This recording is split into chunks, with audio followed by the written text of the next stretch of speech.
हमारे ऊपर प्रभु की कृपा है ये हम कैसे पहचाने।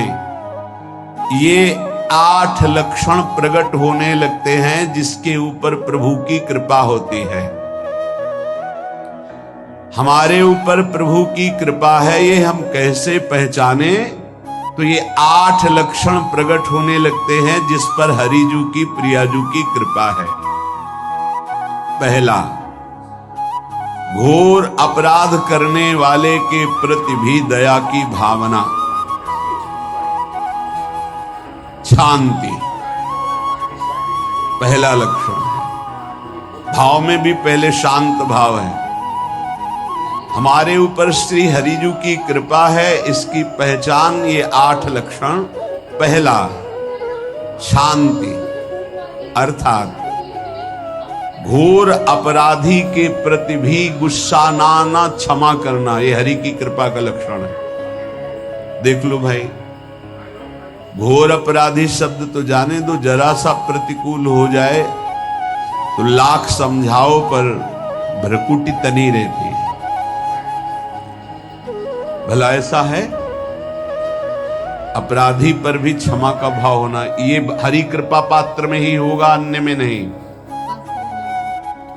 अगर अपने हृदय में ऐसा लगे कि ऐसा नहीं है तो हरिजू से प्रार्थना करनी चाहिए कि कृपा करो मेरे में सामर्थ्य आवे। दूसरा, अनुसूया, वो किसी भी के प्रति कभी भी कोई दोष दर्शन ही नहीं करेगा।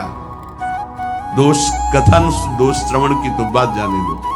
अनुसूया, दूसरों के गुणों में दोष ढूंढना ये नहीं होता। हरि कृपा पात्र में नहीं होता। ये सब भजन के नाश करने वाले, जैसे पहला अपराधी पर क्रोध कर देना, तो माया ने भेजा इसीलिए था कि तुम्हारे साथ व्यवहार ऐसा करे कि तुम क्रोध करो। क्रोध करोगे तुम्हारी ऊर्जा शक्ति नष्ट हो जाएगी, अध्यात्म में जो चलने की थी। और कहीं तुमने संकल्प कर लिया तो भजन शक्ति नष्ट हो जाएगी। तो अगर भजन बल है तो गया, जरूर उसको दंड मिलेगा, पक्का मिलेगा, 100% मिलेगा, लेकिन आप खाली हो गए। ना भजन करने की वृत्ति रहेगी और ना भजन रहेगा, दोनों बात। अनुसूया, किसी के सद्गुणों में दोष देखना, गुणों में दोष ढूंढना, ये हरि कृपा पात्र में नहीं होता। ये बहुत मंगलमयी बातें हैं जिससे हमारा भजन मार्ग पुष्ट होता है। तीसरा, वो बाहर से और भीतर से पवित्र रहता है, हरि कृपा पात्र। शौचाचार का ज्ञान होना चाहिए, वस्त्र आपके पवित्र होने चाहिए, ये बाहरी जल रज आदि के द्वारा बाहरी पवित्रता। और निष्कपटता, निश्चलता, सत्य भाव, ये अंदर की पवित्रता है। अगर कपट है, छल है, असत्य है तो हृदय मलिन रहता है। भीतर और बाहर से पवित्र रहना, इसमें खास बात क्या है? भीतर और बाहर से पवित्र रहने में, भीतर और बाहर से सदैव पवित्र कौन रह सकता है? तो बोले जो पुंडरीकाक्ष भगवान श्री हरि का प्रियाजू का स्मरण करता रहता है, शवायाभ्यंतर शुचि, वो बाह्य और अभ्यंतर दोनों से पावन रहता है। तीसरी जो कृपा का लक्षण है, अर्थात वो सदैव भगवत चिंतन परायण, शौचाचार का पालन करने वाला, बाहर और भीतर से हरि कृपा पात्र पवित्र रहता है। चौथा, ऐसे कार्यों का अनुष्ठान न करे जिनमें हमारा भजन छूटता है, जिनमें सत्य छूटता है, जिनमें भगवत भाव छूटता है। जैसे आपके ऊपर कृपा हुई, आप भगवत मार्ग में चल रहे हैं, अब आप ऐसे संसारिक कार्यों का अनुष्ठान कर रहे हैं जिनमें आपकी चित्त वृत्ति बिल्कुल भगवत विमुख हो रही, तो जीवन का लाभ क्या होगा? लाभ तो है भगवत स्मरण सहित। जैसे कल एक ने प्रश्न किया कि मैं खाता तो नहीं लेकिन मांस के दुकान में मांस बेचता हूं, होटल आता, क्या उचित है? ये उचित कैसे हो सकता है? तुम और भी तो व्यापार कर सकते हो। जरूरी है धर्म का पालन करने की इच्छा करते हो, धर्माचरण करते हो, ऐसा नहीं। तो विरत बहुकर्मा, उन कर्मों से हमें विरत रहना है जो हमारे धर्म के विरुद्ध है, जो भजन के विरुद्ध है। हरि कृपा पात्र ऐसे कर्मों का अनुष्ठान कर ही नहीं सकता। अपने भजन का फल देखना भगवत कृपा पात्र की, सबको प्रदान कर देना। हिम्मत है? अपने भजन, इतनी मेहनत से किया हुआ भजन, भजन होने के बाद हे प्रभु इस भजन का फल हो, सर्वे भवन्तु सुखिना सर्वे सन्तु निरामयः। यहां तो कहते महाराज एक माला रोज आपके लिए करता हूं कि आपकी बीमारी ठीक रहे, तो शेष किसके लिए करते हो प्रभु? शेष है अगर इष्ट और गुरु के लिए तुम्हारा है कि एक माला करते तो फिर इतनी माला करते तो हमें क्या होगा? सब आपको दे देंगे तो हमें क्या होगा? तभी भजन का रहस्य ले जाना। छठवां, अपने भजन से अपने लिए कुछ भी ना चाहना और दूसरों की तो बात जाने दो, दूसरों से कुछ ना चाहना ये तो ठीक है, अपने भजन से अपने लिए कुछ ना चाहना है हिम्मत। देखो ये हरि कृपा पात्र में हिम्मत होगी। अपना भजन अपने प्रयोग में ना लाना, इसका भी आंतरिक रहस्य है। अपने प्रयोग में आप शरीर को लेकर के बोलेंगे, अगर स्वरूप को लेकर तो प्रयोग की कोई वहां जरूरत ही नहीं, स्वरूप पूर्ण काम है, वहां कोई अभाव नहीं। जब आप कोई भाव अपने लिए करेंगे तो देह भाव होगा, देह भाव से किसी विषय की मांग होगी। विषय पूर्ति भजन का फल नहीं होता, भजन का फल होता विषय निवृत्ति।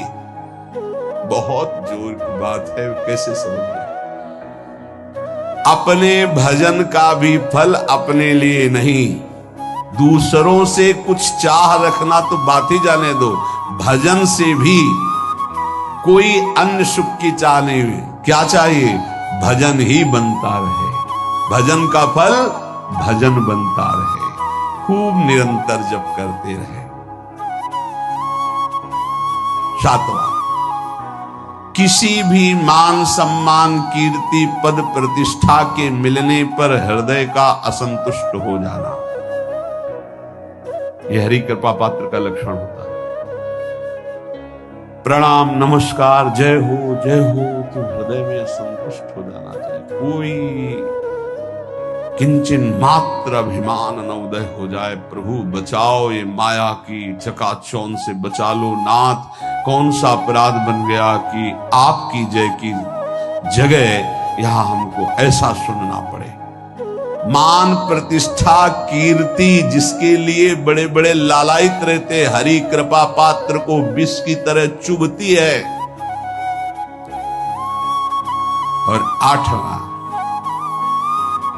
किसी भी प्राणी समुदाय से संबंध ना रखते हुए सब पर दया की भावना, सब पर कृपा की भावना, सब पर करुणा मैत्री, पर किसी से ममता नहीं।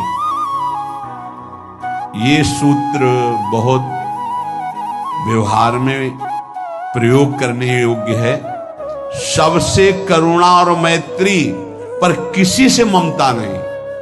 करुणा तो करी भरत जी ने, मैत्री भी की मृग से, पर ममता रहित नहीं रहे। ममता कर ली तो अगला जन्म हिरण का हो गया। ममता नहीं रखी। निर्ममो निरहंकारा, करुणा मैत्री तो करनी है, जैसे इसमें आदेश है, गीता में जी आदेश है, अद्वेष्टा सर्वभूतान मैत्रः करुणैव च, पर निर्ममो निरहंकारा, ये साधक की चतुरता है।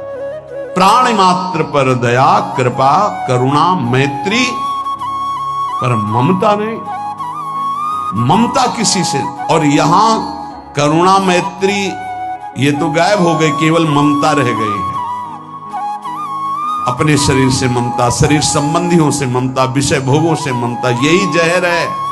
संबंध में ये ममता ही जहर है, विचारों में अहंकार जहर है, कर्मों में ये आसक्ति जहर है।